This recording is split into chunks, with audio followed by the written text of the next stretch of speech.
जयप्रकाश नारायण की जयंती पर आज लखनऊ में दिन भर हंगामा हुआ। समाजवादी पार्टी प्रमुख अखिलेश यादव को प्रशासन ने जेपी एनआईसी जाने नहीं दिया तो अखिलेश ने घर से बाहर ही जेपी की नई मूर्ति लाकर माल्यार्पण कर जेपी की जयंती मनाई। अखिलेश को प्रशासन ने जेपी एनआईसी में चल रहे कामकाज का हवाला देकर वहां जाने से रोका था। पिछले साल 2023 में भी प्रशासन ने अखिलेश को रोकने की कोशिश की थी और तब वो गेट फांदकर अंदर गए थे। इसलिए इस बार इस स्मारक को 3 शेड से कवर कर दिया गया। क्या है ये पूरा विवाद और क्यों होती है हर साल इस पर सियासत, देखिए ये पूरी रिपोर्ट।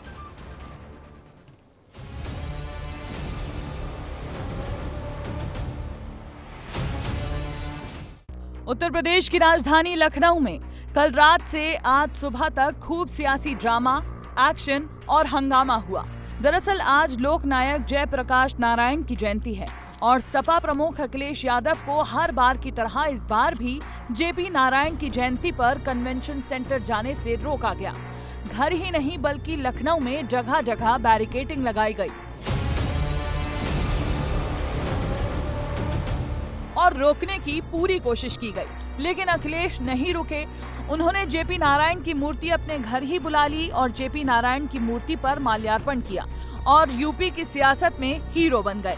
महापुरुष का सम्मान नहीं करने देना और इसलिए नहीं करने दे रही क्योंकि भारतीय जनता पार्टी के लोगों का योगदान भारत की आजादी में नहीं रहा है। मैंने कहा ना कितने दिन रोकेंगे, अब पुलिस की लगता है परमानेंट ड्यूटी वहीं होगी। दरअसल लखनऊ में जेपी नारायण की स्मृति में कन्वेंशन सेंटर बना है, JPNIC।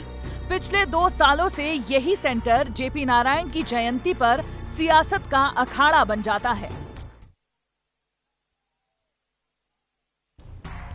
हर बार 11 अक्टूबर के दिन यूपी में अखिलेश यादव हीरो बन जाते हैं। पिछली साल उन्हें इसी कन्वेंशन सेंटर में जाने से रोका गया था तो अखिलेश गेट फांदकर अंदर चले गए थे और अंदर बनी जेपी नारायण की मूर्ति पर माल्यार्पण किया था।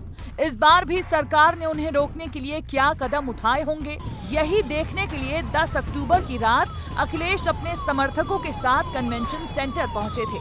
उन्होंने देखा कि रोकने के लिए इस बार टीन की बड़ी बड़ी चादरें लगाई गई हैं और एक पेंटर उन्हीं के सामने लिखता हुआ भी दिखा, बिल्डिंग निर्माणाधीन है। समाजवादी लोग जयंती हर साल मनाते हैं और इसी तरह मनाते रहेंगे। आज पुलिस ने रोका है, ये पुलिस कब तक खड़ी रहेगी? जैसे ही पुलिस हटेगी हम लोग फिर जयंती को मनाएंगे, वहीं पर मनाएंगे। लेकिन इस बार भी अखिलेश को कोई जेपी यादव की जयंती मनाने से नहीं रोक सका। सपा कार्यकर्ताओं के हंगामे के बाद यूपी पुलिस ने अखिलेश के घर के बाहर जेपी की प्रतिमा मंगवाई, जिस पर सपा मुखिया ने अपने समर्थकों के साथ माल्यार्पण किया। देश की राजनीति में शायद पहली बार होगा जब किसी राज्य सरकार ने मुख्य विपक्षी नेता को उनके घर के बाहर किसी महापुरुष की जयंती मनाने के लिए उनकी प्रतिमा ही घर भेज दी हो। जयप्रकाश जी को हम लोग वहीं जाकर के सम्मान करने का काम करेंगे। त्योहार के दिन भी सोचिए कैसा अधर्म का काम कर रहे हैं। जिस कन्वेंशन सेंटर में अखिलेश यादव को जाने से रोका जाता है वो सेंटर समाजवादी पार्टी ने ही बनवाया है। साल 2012 में समाजवादी पार्टी के शासनकाल में सेंटर का निर्माण शुरू हुआ था। साल 2017 में इसका 80% काम पूरा हो चुका था। 860 करोड़ रुपए इस पर खर्च भी हो चुके थे, लेकिन 2018 में योगी सरकार के आते ही JPNIC का काम रुकवा दिया गया। प्रदेश में योगी सरकार आई तो इसी सेंटर का निर्माण कार्य रुका। प्रदेश में योगी सरकार के आने के बाद गड़बड़ी के आरोप लगे, सरकार ने जांच बैठा दी। इधर सपा अध्यक्ष ने आरोप लगाया कि योगी सरकार जेपी कन्वेंशन सेंटर को बेचने की जुगत में है।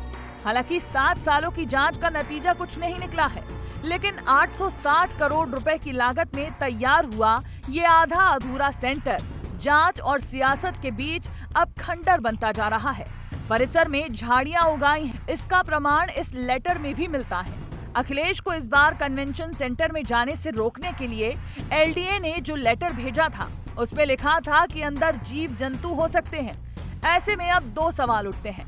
क्या सरकार को ये चिंता है कि अखिलेश अंदर जाएंगे तो उन्हें सांप या बिच्छू काट लेगा, या फिर डर इस बात का है कि अखिलेश के अंदर जाते ही जेपी सेंटर किस तरह सियासत की भेंट चढ़ रहा है वो सच उजागर हो जाएगा। खैर, हर बार 11 अक्टूबर को इसी सेंटर का जिक्र होता है और फिर एक साल के लिए ये ठंडे बस्ते में चला जाता है। अगली साल क्या होगा इसका इंतजार सभी को अभी से है। जहां दिन भर न सिर्फ समाजवादी पार्टी के तमाम समर्थक, नेता और यहां तक कि खुद अखिलेश यादव जेपी एनआईसी जाकर जेपी की प्रतिमा पर माल्यार्पण करना चाहते थे, तो वहीं दूसरी तरफ पुलिस बल उन्हें रोकने की लगातार कोशिश कर रही थी। अंततः अखिलेश यादव ने अपने ही घर पर जेपी की प्रतिमा को मंगवाकर वहां पर माल्यार्पण किया। आज पूरे दिन यूपी में इस बात की चर्चा रही और राजनीतिक तौर पर भी मामला बेहद गर्म रहा। माना जा रहा है कि इस वजह से न सिर्फ समाजवादी पार्टी और पीडीओ को इसका फायदा मिला, बल्कि कहीं न कहीं बीजेपी को इसका नुकसान हो रहा है। कैमरामैन शिव त्रिपाठी के साथ आदर्श सिंह, विस्तार न्यूज, लखनऊ। दरअसल यूपी में आने वाले दिनों में 10 सीटों पर उपचुनाव होने हैं, इसलिए पॉलिटिकल माहौल जबरदस्त तरीके से गर्म है। समाजवादी पार्टी धरने, प्रदर्शन और जयंती के सारे कार्यक्रमों में सक्रिय होकर योगी सरकार पर हावी होने की कोशिश कर रही है।